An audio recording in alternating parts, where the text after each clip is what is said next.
नमस्कार मित्रों, मेरे स्पिरिचुअल कनेक्ट आप सभी लोगों का हार्दिक अभिनंदन। मित्रों, आज मैं आप लोगों को नारद भक्ति सूत्र में सूत्र नंबर 49 के बारे में बताने वाली हूँ, तो इसको ध्यान से सुनिए। और एक अनुरोध है आप लोगों में मित्रों, यदि मेरे स्पिरिचुअल कनेक्ट को सब्सक्राइब ना किया हो तो सब्सक्राइब कर लीजिए और ज़्यादा से ज़्यादा लोगों को शेयर कीजिए। तो चलिए हम लोग शुरू करते हैं। वेदों के त्याग से नारद का तात्पर्य वेदों के कर्म कांडी अंशों में प्रस्तावित सकाम यज्ञों के त्याग से है। यह यज्ञ सकाम कर्म फलों के इच्छुक लोगों हेतु होते हैं। भगवान कृष्ण अर्जुन को परामर्श देते हैं।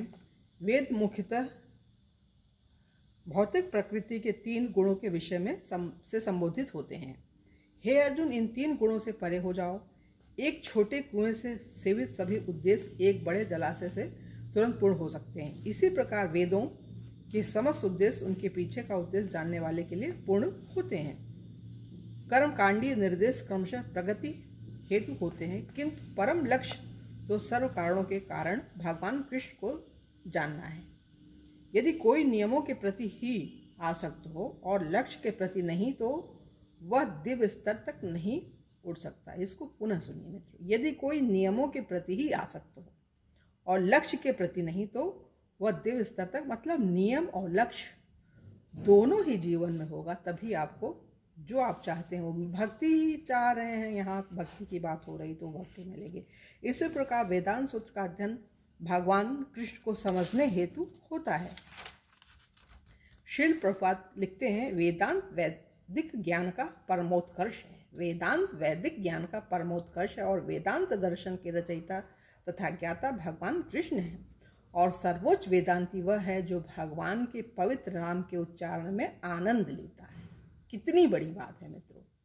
सर्वोच्च वेदांती वह है जो भगवान के पवित्र नाम के उच्चारण में आनंद लेता हो।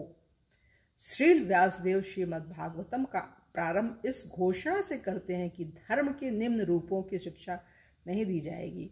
धर्म प्रोजित कहतवः भगवान पुराण में केवल शुद्ध भक्तिमय सेवा की ही शिक्षा दी गई है। भगवान कृष्ण भी अर्जुन के प्रति अपने निर्दोषों की समाप्ति उसको यह परामर्श देते हुए करते हैं, सर्वधर्मान परित्यज्य मामेकं शरणं व्रज। इस प्रकार के विभिन्न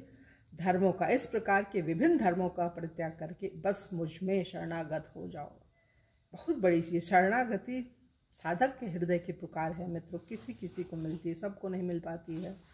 गृहस्थ में भी किसी किसी को मिली है और वो भगवान का हो गया है। सब कुछ त्याग करके भगवान का हो गया। वो त्यागा ही रहता है, वो कुछ अद्भुत होता है, अनोखा होता है और वो भगवान का ही होता है। भले गृहस्थी में वो होता भगवान का है, फिर भी यद्यपि शुद्ध भक्त वेदों के कर्म कांडी अंशों की अवहेलना करता है तथा भक्ति के अतिरिक्त धर्म के सारे रूपों का परित्याग कर देता है, तथापि वह कभी भी भक्ति शास्त्रों का विरोध नहीं करता अथवा उनके निर्दोषों का पालन नहीं छोड़ता। वास्तव में मुक्तात्मा है।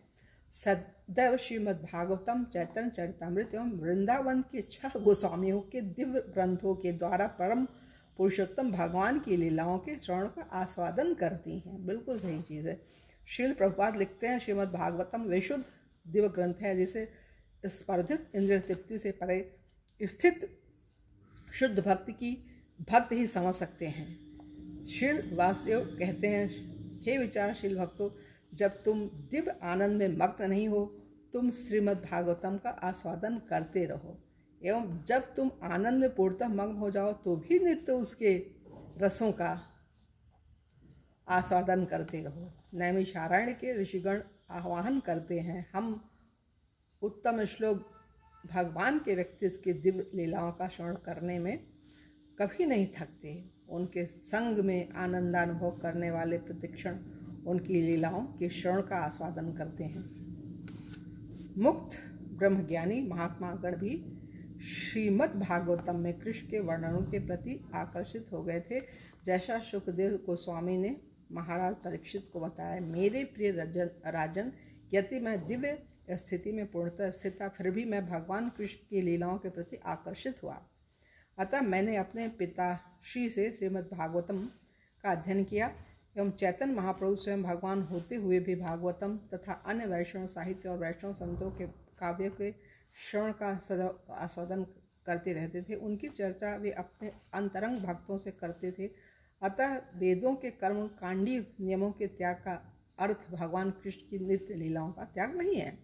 सिद्धि हेतु संघर्षरत लोगों के लिए अवश्य ही वेदों के संबद्ध अंश त्याज्य नहीं है, किंतु कभी कभी स्वतः स्फूर्त अवस्था के भक्त वैदिक रीतियों के विरोधी प्रतीत होते हैं। एक बार सार्वभौम भट्टाचार्य को इस स्वतः स्फूर्त प्रेमावस्था की व्याख्या महाराज प्रताप रुद्र ने से करनी पड़ी थी। महाराज ने पूरी आ रहे चैतन्य महाप्रभु के भक्तों को किन्हीं पारंपरिक नियमों का पालन नहीं करते हुए देखा था। महाराज ने सार्वभौम से पूछा, उन्होंने तीर्थस्थल में आने के नियमों तथा उपवास व मुंडन पालन क्यों नहीं किया? उन्होंने सर्वप्रथम प्रसादम क्यों खा लिया? सार्वभौम ने महाराज को उत्तर दिया, आपने जो कहा वह पुण्य स्थानों में आने के नियमों के अनुसार ठीक है, परंतु एक अन्य मार्ग है जो स्वतः स्फूर्त प्रेम का मार्ग है। उसके सिद्धांतों के अनुसार धार्मिक सिद्धांतों के संपादन में सूक्ष्म जटिलताएं निहित हैं। चूंकि चैतन्य महाप्रभु व्यक्तिगत रूप से उपस्थित थे तथा स्वयं अपने कर कमलों से प्रसादम बांट रहे थे, अतः उनके अंतरंग भक्तों ने उपवास करने के निषेधिक सिद्धांत की उपेक्षा कर दी।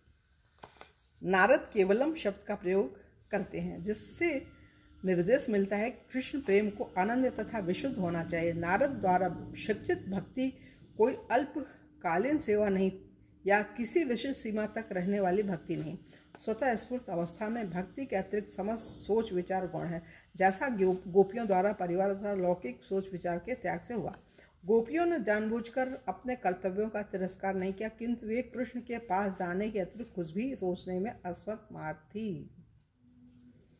जब भक्त नारद द्वारा यहाँ वर्णित अवस्था पर पहुँच जाता है तो उसकी भक्तिमय सेवा अविच्छिन्न रूप से प्रवाहित होती है। महारानी कुंती उस अवस्था की अपेक्षा करती थी। हे मधुसूदन, उन्होंने प्रार्थना की, जिस प्रकार गंगा निर्विघ्न रूप से सागर की ओर बढ़ती है, मेरा आकर्षण भी किसी अन्य के प्रति न मुड़ता हुआ सदैव आपकी ही ओर बना रहे। श्री प्रभुपाद नारद मुनि की भक्तिमय सेवा के स्वयं प्रवाह की व्याख्या करते हैं।